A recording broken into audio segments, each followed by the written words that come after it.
What happens when a prince walks onto one of America's most beloved late-night stages and turns a friendly interview into a battleground? In just 36 seconds of pure tension, one comment would shatter the carefully polished image of royalty and expose an ego so fragile that even the gentlest humor became a personal attack. The studio lights were bright that evening. The audience was buzzing with excitement.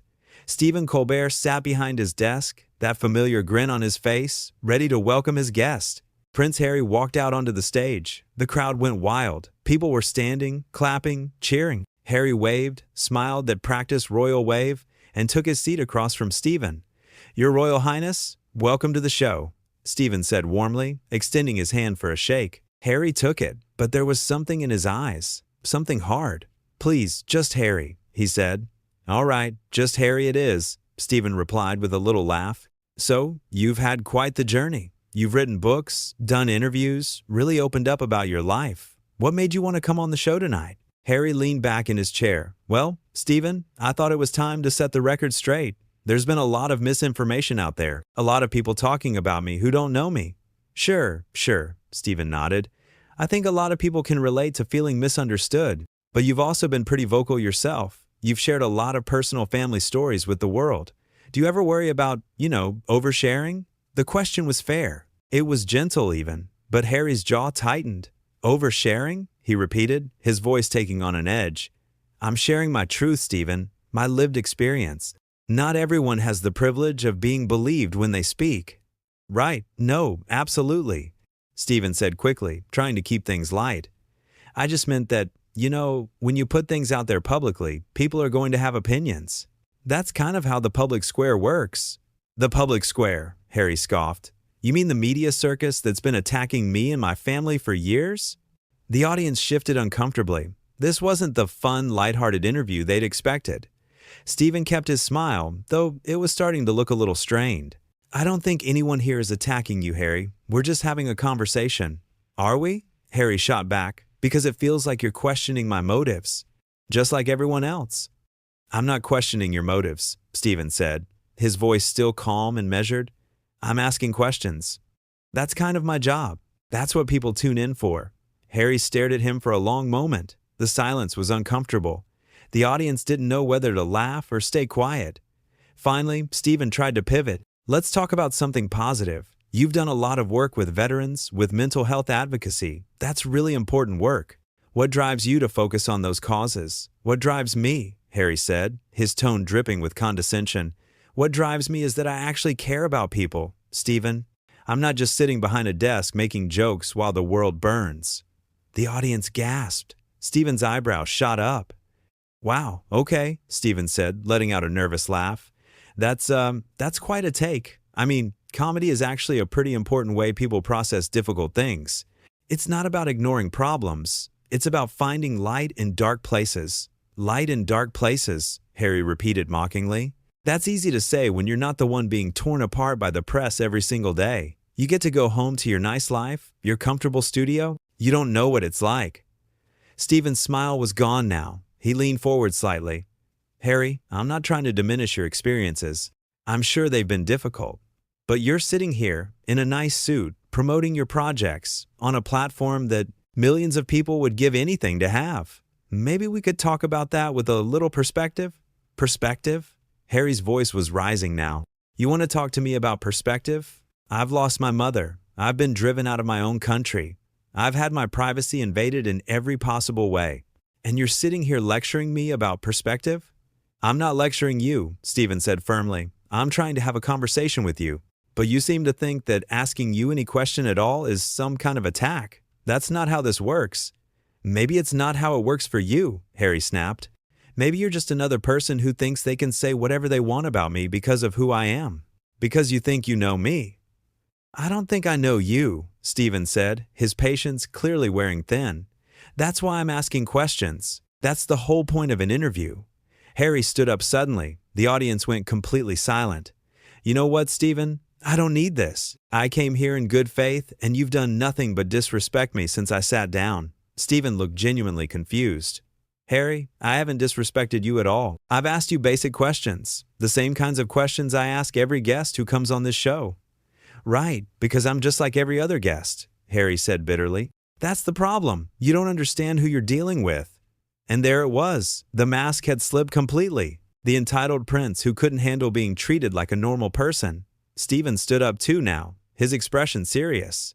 You're right, Harry. In here, you are like every other guest. This is my show. These are my audience members. And we treat everyone with respect, but we also expect them to show up ready to actually engage in conversation, not just to be praised. Praised? Harry spat. I don't need your praise. I don't need anything from you. Then why did you come? Stephen asked simply.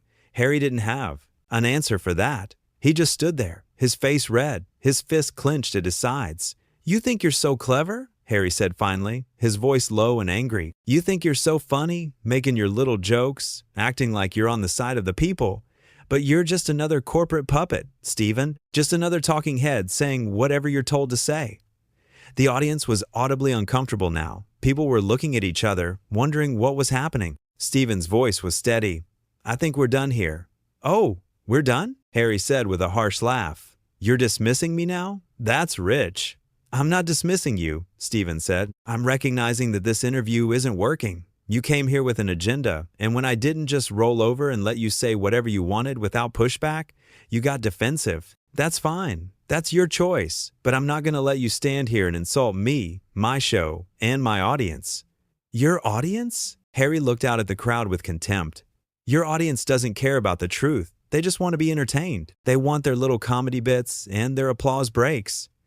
Don't talk about my audience, Stephen said, his voice hard now. These are real people who took time out of their lives to be here. They deserve better than watching you have a meltdown because someone dared to ask you follow-up questions. A meltdown? Harry's voice was shrill now. This is what happens when you're pushed to your limit, Stephen, when you're tired of being treated like a punching bag. Nobody's treating you like a punching bag, Stephen said, exasperated. You're being treated like an interview guest.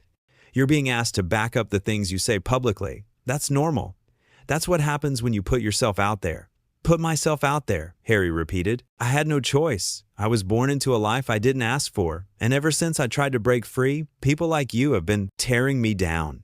People like me? Stephen said. Harry, I barely know you. This is our first conversation, and honestly, if this is how you react to basic questions, I'm starting to understand why you've had so many conflicts. That did it? Harry's eyes flashed with rage. You have no idea what you're talking about, he hissed. You sit here in your safe little bubble, making fun of everyone else, but you can't handle it when someone stands up to you. I can handle it just fine, Stephen said calmly. What I can't handle is someone coming on my show and treating it like their personal therapy session where nobody's allowed to disagree with them. I don't need therapy from you, Harry shot back. I need you to show some basic human decency. I've been decent this entire time, Stephen said. You're the one who walked in here with a chip on your shoulder and turned every question into a confrontation. Harry looked around wildly, like he was searching for support, but the audience just stared back at him in silence. This is unbelievable, Harry muttered. This is exactly what I'm talking about. The moment you don't fall in line, the moment you don't play their game, they turn on you. Nobody's turned on you, Stephen said quietly. You're turning on yourself. Harry ripped off his microphone. The sound of it hitting the desk echoed through the studio. I'm leaving, he announced. I'm not going to sit here and be humiliated. You're not being humiliated, Stephen said. You're just being asked to participate in a conversation instead of a monologue. But Harry was already walking off the stage. His footsteps were heavy, angry. The camera followed him as he disappeared into the wings, leaving Stephen standing there, looking out at his shocked audience. For a moment, nobody moved. Nobody spoke. The studio was frozen. Then Stephen let out a long breath and turned back to the camera. Well, he said, running a hand through his hair. That was unexpected. A few. Nervous laughs rippled through the audience. You know, we've had a lot of guests on this show over the years, Stephen continued, walking back to his desk. Politicians who disagree with me, actors who are having a bad day, authors who don't like my questions. But I've never had someone come on and just completely fall apart because I asked them to explain themselves. The audience was warming up again, responding to Stephen's familiar presence. I want to be clear about something, Stephen said, sitting down.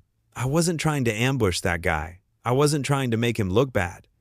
I asked him normal questions, questions that any journalist or interviewer would ask, and he couldn't handle it. More applause now. The audience was back on Stephen's side. You can't go on television and demand that everyone just accept your version of events without question, Stephen went on. That's not how this works. That's not how democracy works. That's not how conversation works. You have to be willing to engage with people who might see things differently than you do. The applause was louder now, and you know what? If you can't do that, if you can't handle being challenged even a little bit, then maybe late-night television isn't the place for you. Maybe you should stick to controlled environments where everyone has to agree with you. Stephen shook his head, a wry smile on his face. I've interviewed presidents. I've interviewed war correspondents. I've interviewed people who have been through unimaginable trauma, and they managed to sit here and have a conversation without storming off because I asked them a follow-up question. The audience was fully engaged now, hanging on Stephen's every word. Here's the thing, Stephen said, leaning forward. When you're a public figure, when you write books and do interviews and put your story out there, you're inviting discussion. You're inviting questions. And some of those questions might make you uncomfortable. That's part of the deal. You don't get to control the narrative completely. He paused, looking directly into the camera. And when someone asks you a question you don't like, the appropriate response isn't to insult them, insult their audience, and storm off. The appropriate response is to answer the question, or to politely decline to answer, or to explain why you think the question is unfair. But you have to actually engage. The audience erupted in applause and cheers. I tried, Stephen said, spreading his hands. I really did try to have a normal conversation. I wasn't trying to gotcha him. I wasn't trying to make him look bad. I was trying to understand where he was coming from. But he came in here already angry, already defensive, already looking for a fight.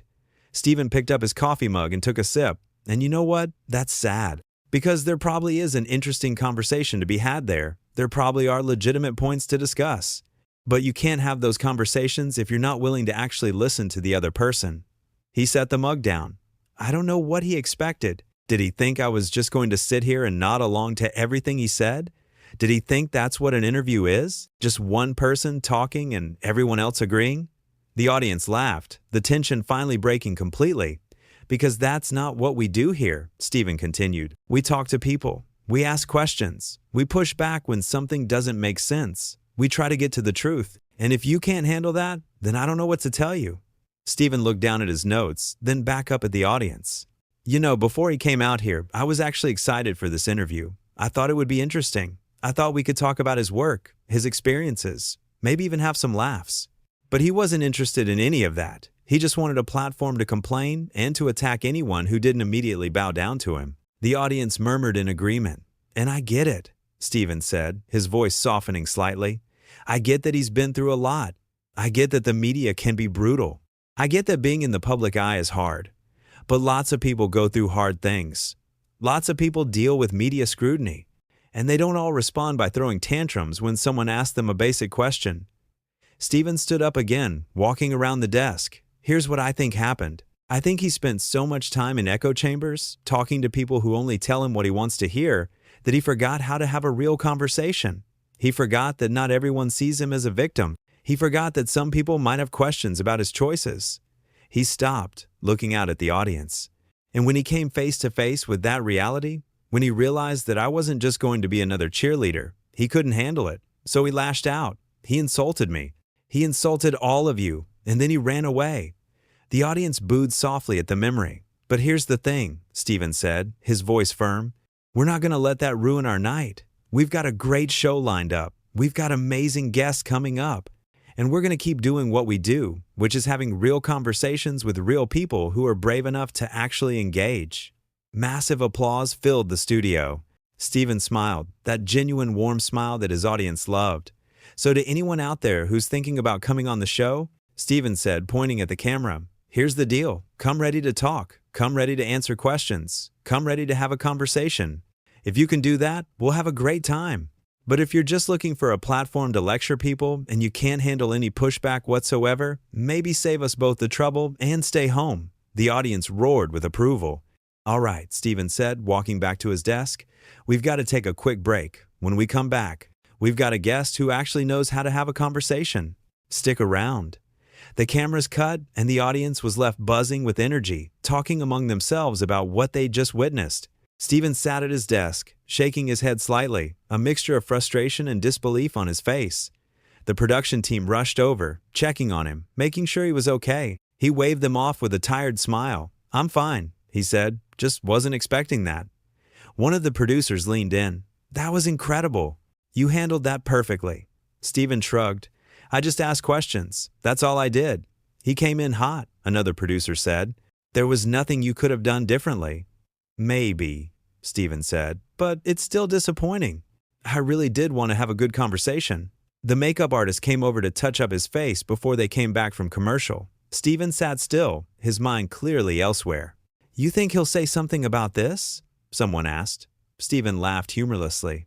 "Oh, I'm sure he will. I'm sure this will become another chapter in his saga of victimhood. I'll be the bad guy who ambushed him or whatever." "The audience knows the truth," the producer said. "They saw what happened." "Yeah," Steven agreed. "They did," the floor manager called out. 30 seconds. Steven straightened up, taking a deep breath. He rolled his shoulders, shook out his hands, and when the camera light came back on, he was fully present again, that professional smile back in place. "And we're back," he said smoothly. "Well, that was certainly something." Before we move on to our next guest, I just want to say one more thing about what happened earlier. The audience quieted down, listening intently. "I hope that guy is okay," Steven said, and he sounded sincere. "I really do. But I also hope he takes some time to think about why he reacted the way he did. Because that kind of response, that level of defensiveness, that's not healthy. That's not productive. And it doesn't help anyone, least of all him." Steven paused. "We live in a time where people are very protective of their narratives. Everyone wants to be the hero of their own story, and that's natural. But sometimes, being the hero means being willing to face uncomfortable truths. It means being willing to listen to criticism. It means being strong enough to engage with people who disagree with you." The audience was silent, absorbing his words. "What happened here tonight?" Steven continued.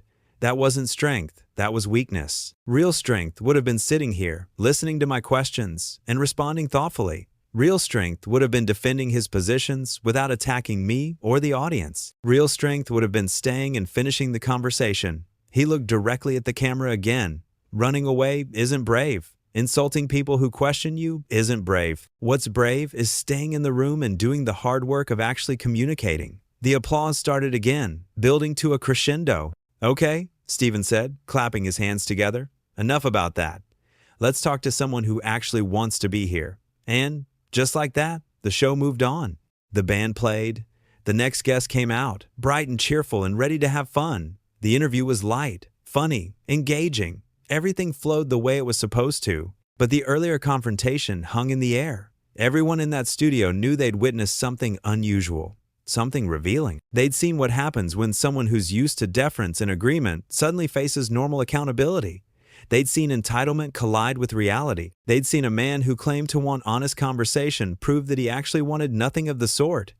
And they'd seen Stephen Colbert, a consummate professional, handle it with grace and clarity. He hadn't lost his temper. He hadn't stooped to petty insults. He'd simply stood his ground and refused to pretend that what was happening was acceptable. In the end, that was the real story. Not that a guest had walked off, not that someone had gotten angry, but that when faced with unreasonable behavior, Stephen had maintained his integrity and his standards. He'd shown his audience that it's okay to have boundaries, that it's okay to push back against people who demand special treatment. That being kind doesn't mean being a doormat. As the show wrapped up and the audience filed out, the conversations continued. People were animated, discussing what they'd seen, sharing their thoughts. "Can you believe that?" One woman said to her friend. "I felt so bad for Stephen," another person replied. "He was just doing his job."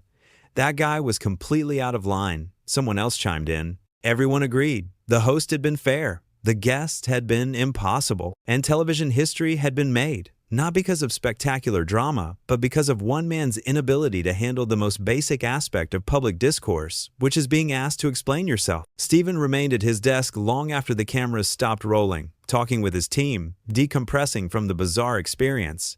He looked tired, but not defeated. If anything, he looked validated. He'd done nothing wrong. He'd asked fair questions. He'd tried to have a real conversation. And when that proved impossible, he'd called it what it was. Sometimes, that's all you can do.